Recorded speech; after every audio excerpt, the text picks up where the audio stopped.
Katie Martinez loved mornings on New Haven. The 8-year-old girl ran through the colony gardens, her brown hair flying behind her. She stopped to smell the earth roses her mother had planted before the sickness took her away. The flowers, still, bloomed bright red just like Mama said they would. "Katie, stay close to the fence," her father called from the guard tower. Commander Jake Martinez watched his daughter play while checking the defense systems. New Haven was a mining colony on the edge of human space. It was peaceful, but Jake never forgot they were far from Earth. The little girl waved at her daddy and picked some flowers. She would put them on Mama's grave later. Katie hummed a song her father sang to her every night. It was their special song, just for them. Other children played in the gardens too. Amy Cooper chased butterflies near the fountain. Little Ben Adams built mud castles by the water pipes. Their parents worked in the mines or the factories, making New Haven a real home. The morning sun felt warm on Katie's face. She lay down in the soft grass and watched white clouds move across the blue sky. Everything was perfect and safe. Her daddy made sure of that. Then the sky went dark. Jake saw them first on his screens. 3 massive ships dropped out of hyperspace above the colony. They were not like human ships. These vessels looked alive, covered in thick skin instead of metal. Spikes grew from their sides like teeth. They moved like hunting animals floating in space. "Alert! Alert!" Jake spoke into his radio. "Unknown ships in orbit. All citizens move to safe areas now." But it was too late. The alien ships opened their bellies. Smaller craft poured out like angry insects. They flew down toward the colony with terrible speed. The ships made no sound, gliding through the air like death itself. Katie looked up as shadows covered the gardens. The other children stopped playing. They pointed at the sky with scared faces. Something was very wrong. "Katie, run to Daddy now," Jake shouted from the tower. He grabbed his weapon and started shooting at the alien craft. His laser blasts hit their skin, but did not hurt them much. The little girl ran toward the tower, but she was too slow. One of the flying ships landed between her and safety. A door opened in its side like a mouth. Creatures stepped out. Katie had never seen anything so scary. They walked on 2 legs like people, but they looked like giant lizards. Their skin was dark green and covered in sharp scales.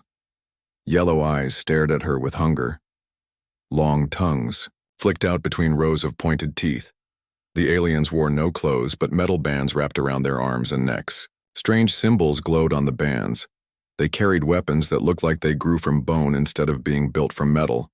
"Human child," one of the creatures said. Its voice sounded like stones grinding together. "You will come with us." Katie backed away, but more aliens appeared behind her. They surrounded all the children in the gardens. Amy Cooper started to cry. Ben Adams tried to run, but alien hands grabbed him. "Let them go," Jake screamed from above. He jumped down from the tower and ran toward his daughter. His weapon fired again and again at the creatures. The alien leader turned toward Jake. It smiled, showing all its terrible teeth. "Human father," it said, "your offspring has strong fear. It will make good sport for the hunt." "The hunt?" Jake kept shooting, but the alien's skin was too thick. His weapon could not stop them. "We are Vorthak," the creature explained, as if talking about the weather. "We hunt the young of other species. Their fear feeds our souls. Your human children will run in our sacred maze until we catch them." "No," Jake roared. He threw down his empty weapon and pulled out his combat knife. "You will not take her." But there were too many aliens. They pointed their bone weapons at Jake. Energy beams shot out and hit him in the chest. Pain exploded through his body. He fell to the ground trying to breathe. Katie ran to her daddy. "Don't hurt him," she cried. Tears ran down her small face. "Please don't hurt my daddy." The alien leader looked down at Jake with those cold yellow eyes. "We do not kill parents," it said. "We leave them alive to remember. The pain of loss feeds us too." Strong alien hands grabbed Katie and the other children. They carried them toward the waiting ships. Katie looked back at her father lying on the ground. "Find me, Daddy," she whispered, hoping he could hear. "Please find me." Jake tried to stand, but his legs would not work. The alien weapons had hurt him badly. He watched his little girl disappear into the dark ship. The door closed like a mouth swallowing her whole. The alien craft lifted into the air without sound. They flew back to the big ships waiting in space. Within minutes, all three vessels jumped into hyperspace. They left behind only empty gardens and broken parents. Jake crawled across the ground toward where his daughter had been taken. His hand touched the flowers she had picked for her mother's grave. The red roses were crushed and covered in dirt. "Katie," he whispered her name like a prayer. "Daddy will find you. I promise." Other parents ran into the gardens looking for their children. They found only toys and clothes left behind. 17 children were gone. 17 families were destroyed in just a few minutes. Jake used his radio to call for help. Rescue ships would come, but they would be too late. The Vorthak ships had already disappeared into the vast darkness between stars. The colony doctor helped Jake to the medical center. His wounds would heal, but the pain in his heart felt like it would last forever. As the doctor worked, Jake stared out the window at the empty gardens where his daughter used to play. He thought about Katie's smile, her laugh, the way she hummed their special song. The aliens had taken her to some far place to hurt her, to hunt her like an animal. But they did not know about Jake Martinez. They did not know what a father would do to save his child. While the doctor bandaged his wounds, Jake began to plan. The Vorthak thought they had won.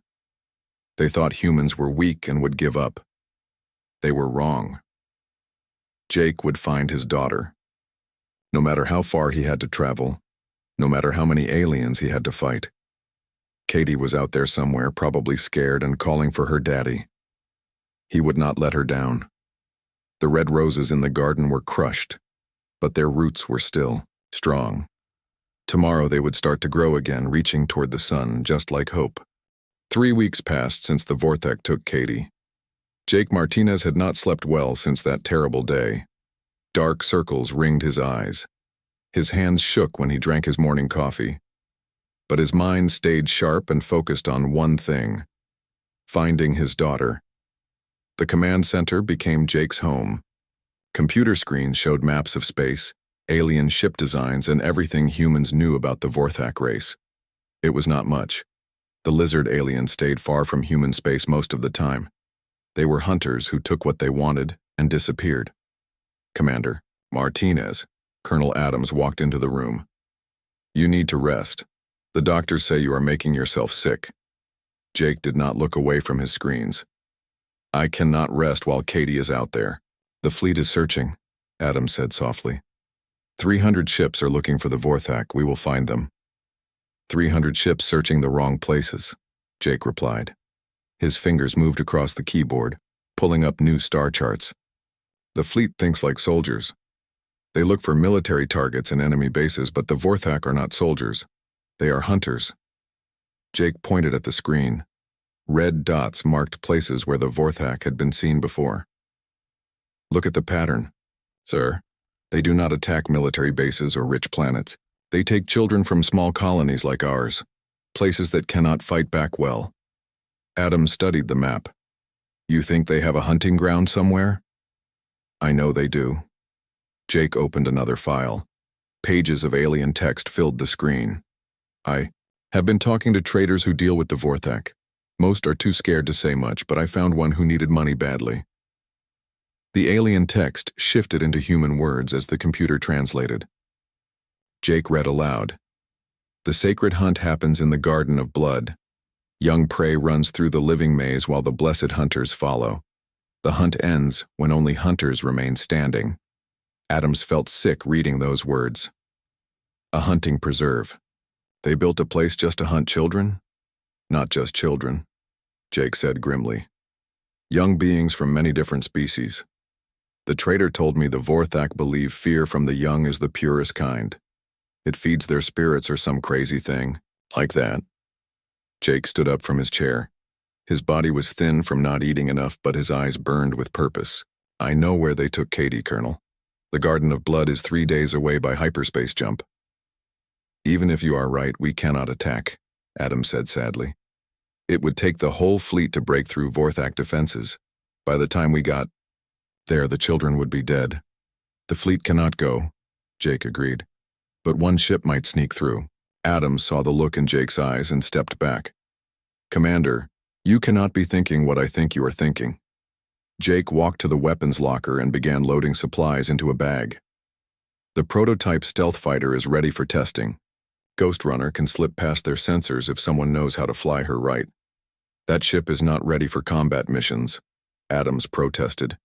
The AI system is still experimental. The weapons are not tested. It is a death trap. It is Katie's only chance.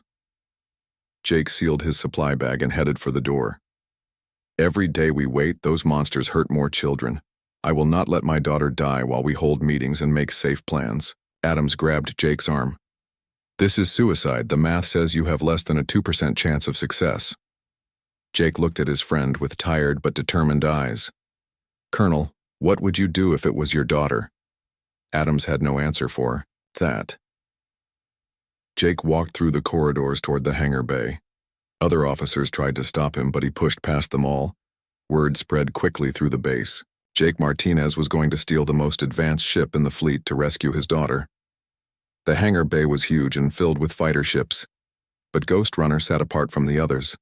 She was smaller than normal fighters, painted dark, gray like a shadow.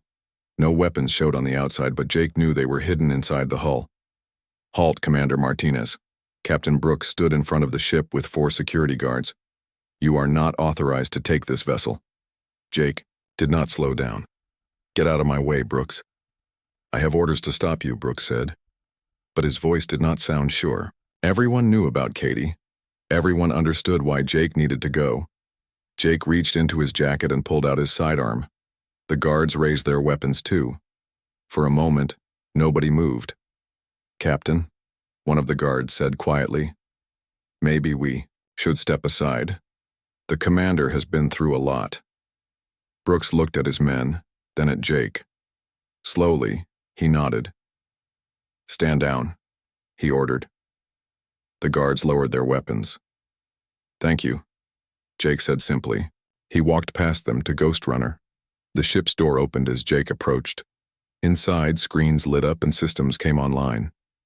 A woman's voice spoke from the speakers. It was warm and kind, like the voice Jake remembered from his dreams. Hello, Jake, the AI said. I have been waiting for you. Jake stopped moving. The voice sounded exactly like his dead wife, Katie's mother. Computer, why do you sound like Maria? The ship's AI was programmed using voice patterns from your personal files, the computer explained. I thought you would find it comforting. Should I change to a different voice? Jake sat down in the pilot seat. Hearing Maria's voice again made his heart hurt, but it also made him feel less alone. No, keep that voice. Maria would want to help. Save Katie too. I understand, the AI replied. But Jake, I must tell you something. Based on available data, your chance of successfully rescuing Katie is 1.7%. Perhaps we should wait for fleet support. Jake began the ship's launch sequence. Engines hummed to life beneath him. Computer, what was Katie's chance of survival if I did nothing? The AI was quiet for several seconds. 0%, Jake. The Vorthak do not release their prey. Then 1.7% is better than 0. Jake guided Ghost Runner toward the hangar. Exit. Set course for the Garden of Blood, maximum speed. Course plotted, the AI confirmed. Jake, I want you to know that Maria would be proud of you. You are a good father. Ghost Runner shot out of the hangar bay and into space. The stealth systems activated, making the ship nearly invisible. Behind them, New Haven Colony grew smaller, until it was just another point of light. Jake stared ahead at the stars. Somewhere out there, Katie was scared and alone. She probably cried for her daddy every night. The Vorthak thought they were safe in their hunting preserve. They thought humans would give up and forget about 17 stolen children. They were about to learn how wrong they were. As Ghost Runner jumped into hyperspace, Jake whispered a promise to the darkness. Hold on, Katie, Daddy is coming. The ship disappeared into the space between stars, carrying a father's love toward his daughter. Behind them, the rescue fleet continued searching in all the wrong places. But Jake Martinez was not searching anymore. He was hunting. Katie Martinez sat in the dark cell with 16 other human children. The walls around them were not made of metal like human ships. These walls were alive. They moved slightly when she touched them, warm and wet like skin. "I want to go home," Amy Cooper whispered. The 10-year-old girl had been crying for 3 weeks. Her eyes were red and swollen. "Me too," said Ben Adams. The little boy was only 6 years old. He had not spoken much since the Vorthak took them. "When is someone coming? To get us?" Katie put her arm around Ben's shoulders. Even though she was scared too, she tried to be brave for the younger children. "My daddy will come," she said quietly. "He promised he would always find me." Some of the older kids looked at Katie sadly. They thought she was just being silly. How could one human find them in the huge darkness of space? But Katie remembered camping trips with her father. He taught her that good soldiers never gave up on their missions. The cell door opened with a sound like breathing. 3 Vorthak guards came inside. Their yellow eyes looked at the children like they were food in a store. "Time for exercise," one guard said in his grinding voice. "You must stay strong for the great hunt." The children were led through corridors that curved and twisted like the inside of a giant animal. Everything was red and purple, lit by strange lights that pulsed like a heartbeat. Katie noticed small holes in the walls that opened and closed. She wondered if the whole station was alive somehow. They reached a large room with a high ceiling. Other alien children were there too. Blue ones with 4 arms, small furry creatures with big eyes, and tall, thin beings that looked like walking sticks. All of them looked scared and hungry. "Run," the guard ordered. "Make your bodies ready. Soon you will run for your lives." Katie and the other human children ran in circles around the room. As they moved, Katie whispered to Amy, "We need to learn about this place. If Daddy comes to rescue us, we should know how to help him." "How can we learn anything?" Amy asked, breathing hard from running. "They watch us all the time." Katie pointed at the holes in the walls. "Those openings go somewhere. Maybe they connect all through the station. If we could get into them." "That is crazy," Ben said, running beside them. "We are too big." "You are not," Katie replied. She had been watching the holes for days. "Some of them are big enough for kids our size. The guards are too large to follow us." After exercise time, they were taken back to their cell. Katie waited until the guards left. Then she pressed her ear against the wall. She could hear sounds from other parts of the station, footsteps, voices, strange mechanical noises. "The walls have tunnels inside them," she whispered to the others, "like veins in a body. I think the whole station is one big living thing." That night, while most children slept, Katie found a small hole near the floor of their cell. She pushed her hand inside. The opening felt warm and soft, but it was big enough for her to crawl through. "Where are you going?" Amy whispered. "To explore," Katie replied. "If I do not come back in 1 hour, tell everyone what I tried to do." Katie squeezed into the hole. Inside, the tunnel was dark and tight, but she could crawl forward. She remembered her father teaching her about ventilation systems in buildings. This felt similar but alive. She crawled for several minutes before finding a larger space. Light came from somewhere ahead. Katie moved toward it carefully. The light came from another hole that looked down into a big room. Katie gasped at what she saw below. Dozens of Vorthak sat around tables eating and drinking, but the food on their plates looked like... She did not want to think about what it looked like. One Vorthak was bigger than the others. His scales were darker and metal bands covered his arms. Scars marked his face and neck. "Huntmaster Susketh," another alien said to the big one. "The human young ones seem stronger than expected. Usually prey breaks within days. These humans organize themselves. They comfort each other." Susketh laughed, a sound like rocks falling. "Good. Broken prey runs poorly. These humans will give us sport in the maze." "When does the great hunt begin?" asked another Vorthak. "Tomorrow, when the blood moon rises," Susketh replied. We will release all prey into the sacred maze. The human children will be special prizes. Their father bond creates interesting fear patterns. Katie's heart raced. Tomorrow they would be hunted like animals, but she had learned something important. The Vorthak expected them to be scared and helpless. They did not know that human children could be smart and brave too. She crawled back through the tunnels to the cell. The other children were still awake, worried about her. "What did you find?" Amy whispered. Katie told them everything. Some children started crying when they heard about the hunt. But Katie had a different idea. "We are not going to run around scared," she said firmly. "Daddy taught me about mazes.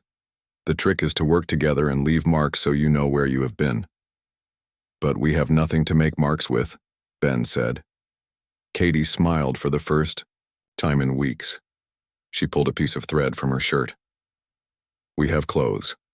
We can tear off pieces and tie them to things, and we can help each other remember the way." For the rest of the night they planned. Katie taught them hand signals her father had shown her during their camping games. They practiced moving quietly and staying low. The older children would watch out for the younger ones. "Remember," Katie whispered as dawn came, "we are not just prey. We are humans. My daddy says humans are the best at working together. When the hunt starts, we do not run scared. We move smart." The cell door opened. Susiketh himself came inside with many guards. His yellow eyes looked at Katie with interest. "You," he said, pointing at her with a clawed finger. "You are the strong one, the leader. You will be my personal prize in the hunt." Katie looked up at the huge alien without fear. "My daddy is coming for me," she said clearly. "When he gets here, you will be sorry you took his little girl." Sisketh laughed again.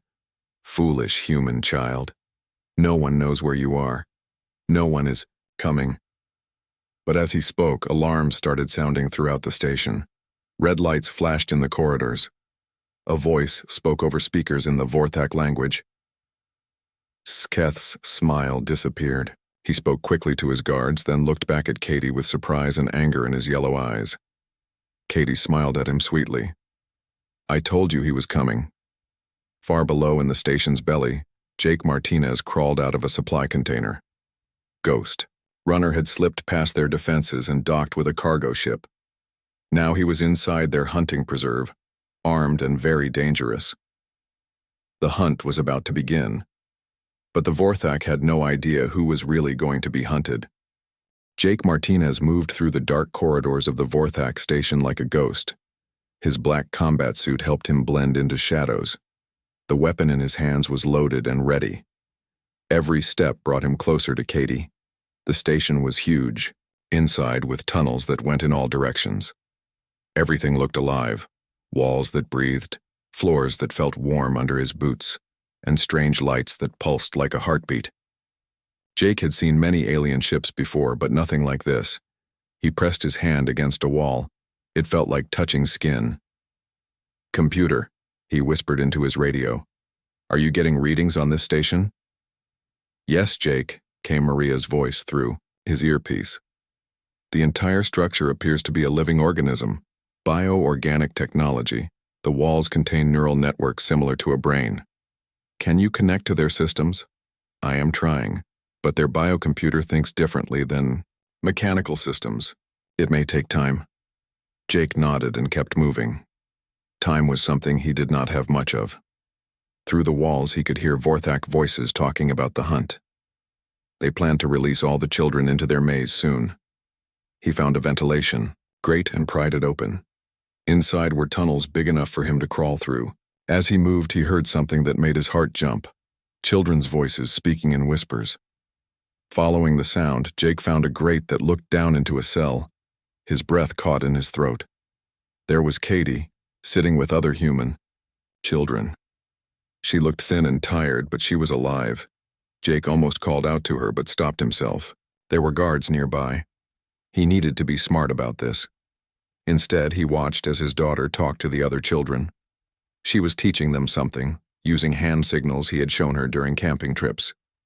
She was organizing them, helping them prepare for what was coming. Pride filled Jake's chest. His little girl was not just surviving, she was leading. The other children looked to her for hope and courage, but then the cell door opened. The biggest Vorthak Jake had ever seen walked in. This one was covered in scars and wore more metal bands than the others. Jake knew this had to be their leader. "You are my personal prize in the hunt," the alien said to Katie. Jake's hands tightened on his weapon. Every part of him wanted to burst through the grate and attack. But there were too many guards. He would get Katie and the other children killed.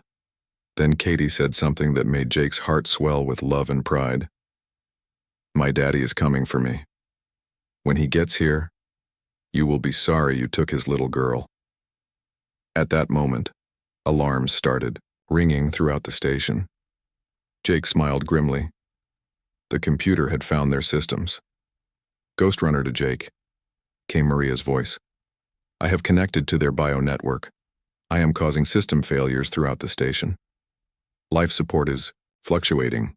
Gravity generators are unstable." "Good work," Jake whispered. "Can you map the maze where they plan to hunt the children?" "Mapping now."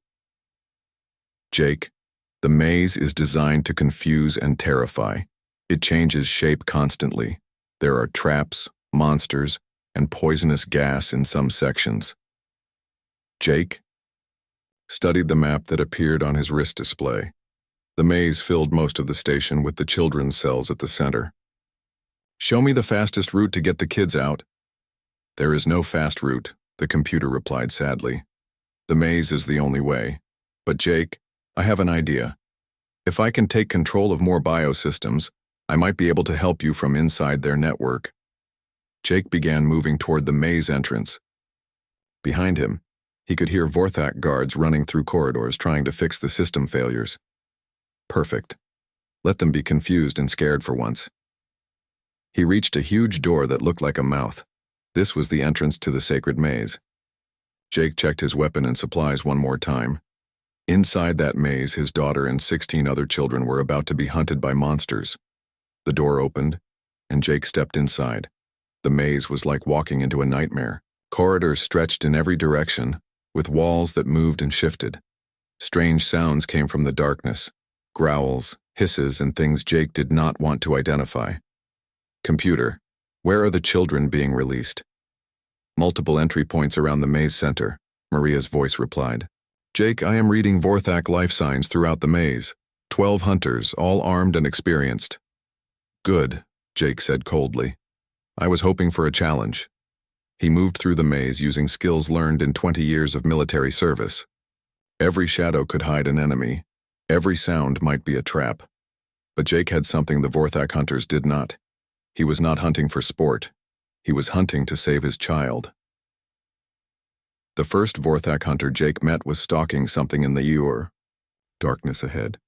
The alien moved on silent feet, weapon raised, following tracks on the ground.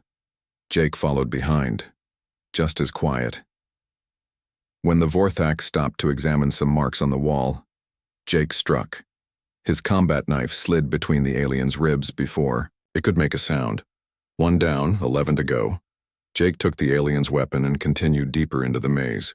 The corridors here were filled with traps, holes that opened in the floor, walls that tried to close together, and poisonous plants that reached for anything that moved. But the traps were designed to catch scared, running prey. Jake moved carefully, watching for danger signs. When he found tripwires, he cut them. When he found pressure plates, he marked them for others to avoid. "Jake," came Maria's voice. "I am detecting the children. They are moving together through the eastern section. Your daughter is leading them." Jake smiled. Of course she was. He followed the computer's directions, moving through sections of the maze that grew more dangerous as he went deeper. In one corridor, he found claw marks on the walls. Something big and hungry lived in this part of the maze. Jake heard sounds ahead, children whispering, trying to stay quiet. He moved toward the voices but stopped when he heard something else. Heavy breathing. Footsteps. A Vorthak hunter was close to finding the children. Jake ran forward, not caring about noise anymore. Around a corner he saw them. Katie and 6 other human children huddled together while a Vorthak hunter approached with raised claws. The alien was so focused on the children that he never saw Jake coming. Jake's weapon fired once, dropping the hunter before it could hurt anyone. "Katie," Jake called softly. His daughter turned and saw him. Her face lit up with joy and relief. "Daddy!" She ran to him and threw her arms around his neck. Jake held her tight, feeling whole again for the first time in weeks. "I told them you would come," Katie whispered into his ear. "I told them my daddy never breaks his promises." Jake looked at the other children. They were scared but hopeful now.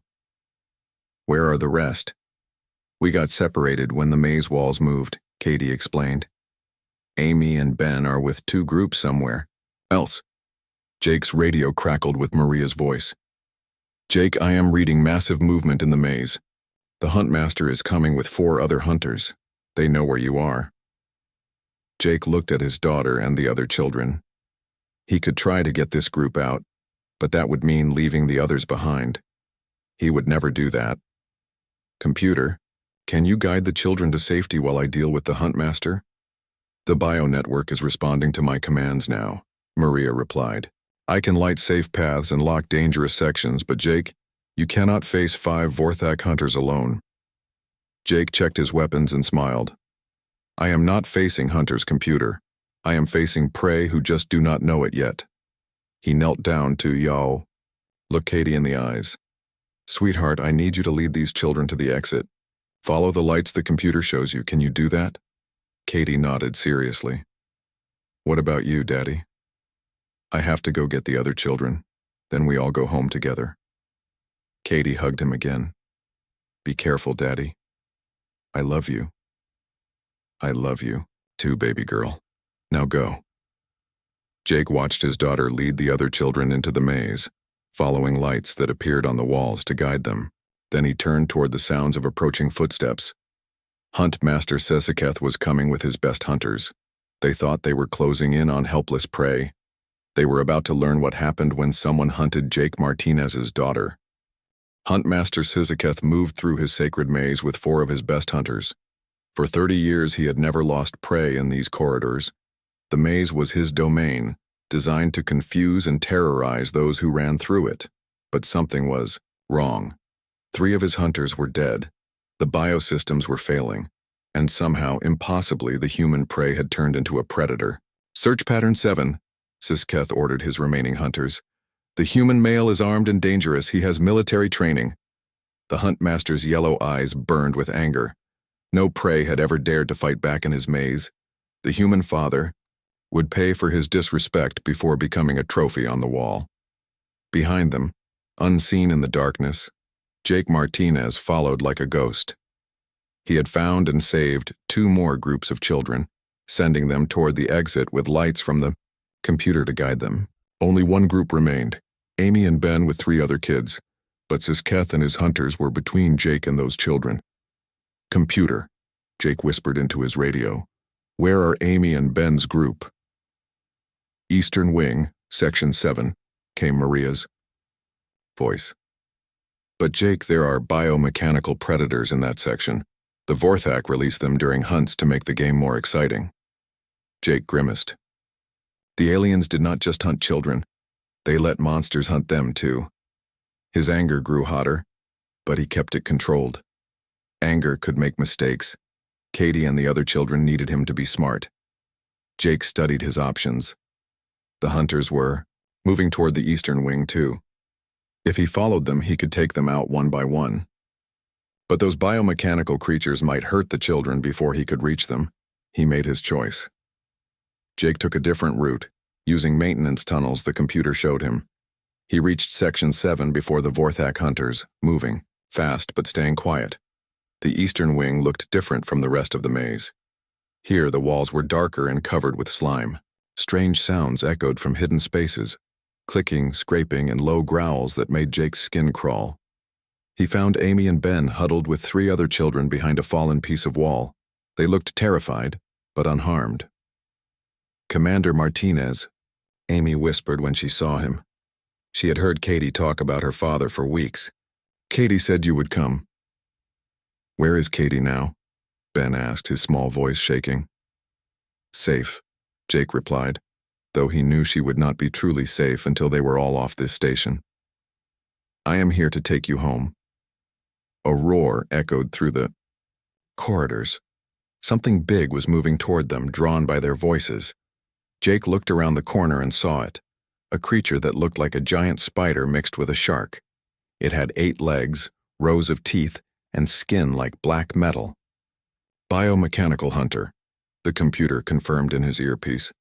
Designed to track by sound and smell, highly aggressive. Jake raised his weapon, but before he could fire, another sound filled the air. Heavy footsteps. The Vorthak hunters had arrived. Interesting, came Sasketh's grinding voice from somewhere nearby. The human father faces a choice. Save the small prey from my pet or face us. He cannot do both. The huntmaster was right. Jake could kill the biomechanical monster, but the noise would bring all 4 Vorthak hunters. Or he could fight the hunters first, but the creature would attack the children. Jake looked at Amy, Ben, and the other kids. They trusted him to save them. Katie trusted him to bring everyone home. Then Jake smiled. He did not have to choose. Computer, can you take control of the biomechanical creature? I am trying, Maria replied. Its nervous system is simpler than the station's. Yes, I think I can override its commands. Jake watched as the spider shark creature suddenly stopped moving. Its metal skin flickered with new lights. Then it turned, away from the children and headed toward the Vorthak hunters. Screams and weapon fire erupted from the corridors behind them. Sasketh roared in anger as his own hunting beast turned against him. Now we go, Jake told the children. He led them through the maze, following the safe path lights the computer provided. Behind them, the sounds of battle grew quieter as they moved toward the exit. They reached the main corridor where Katie waited with all the other rescued children. When she saw Jake, Amy, and Ben, tears of joy ran down her face. We are all here, she said, hugging her friends. Everyone is safe. But Jake knew they were not safe yet. They were still inside a Vorthak hunting station, far from human space. Computer, what is our escape situation? Not good, Jake, Maria replied. 3 Vorthak warships have arrived. They know something is wrong. Ghost Runner alone cannot fight 3 warships. Jake thought quickly. They needed a way to escape and make sure the Vorthak could never hurt children again. An idea formed in his mind. Crazy, dangerous, but possible. Computer, you said you could control the station's biosystems. Can you turn the whole station into a weapon? The bioorganic technology is very advanced, Maria answered. If I redirect all power to the station's growth systems, I could make it expand rapidly. It might consume the Vorthak ships. Do it, Jake ordered. But first, we need escape pods for the children. Jake led all 17 children to the station's docking bay. Small biopods sat in neat rows, designed to carry Vorthak hunters to planets. Below, Jake began loading children into the pods, 2 or 3 per pod. Where are we going, Daddy? Katie asked as Jake helped her into a pod with Amy and Ben. Home, sweetheart. These pods will take you back to human space. The fleet will find you and bring you to New Haven. Katie grabbed his hand. What about you? Jake looked at his daughter. Brave, smart, and more precious to him than anything in the universe. I have to make sure the station cannot hurt any more children. Ever. No, Daddy, Katie said, understanding what he meant. Come with us, please. Jake knelt down to look into her eyes. Katie, remember our camping trips? Remember what I taught you about being brave? She nodded, tears starting to fall. Sometimes being brave means doing hard things to protect people you love, Jake continued. I am being brave now, so you and all these other children will always be safe. Jake sealed the pod and started its launch sequence. One by one, the biopods shot out of the station toward human space, carrying precious cargo away from danger. Jake watched until the last pod disappeared into the stars. Then he walked to the station's control center, where the computer was already beginning its work. The walls around him started to pulse faster. New growth appeared everywhere. Thick vines, opening flowers, and expanding chambers that reached outward like hungry arms. Jake came Maria's voice. The process is working. The station is growing rapidly, but you need to leave now. In 5 minutes, this whole structure will be too large to escape from. Jake looked at the small fighter ship waiting for him. Ghost Runner could get him away from the station before it grew too large. But those 3 Vorthak warships were still out there. They would follow the children's escape pods. Jake made his final choice. Computer, I am not leaving. Use Ghost Runner's power core to make the station grow even faster. I want those warships completely destroyed. Jake, no. Maria's voice pleaded.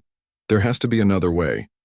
This is the only way to make sure they never hunt children again, Jake replied. He thought about Katie's face, her smile, her laugh.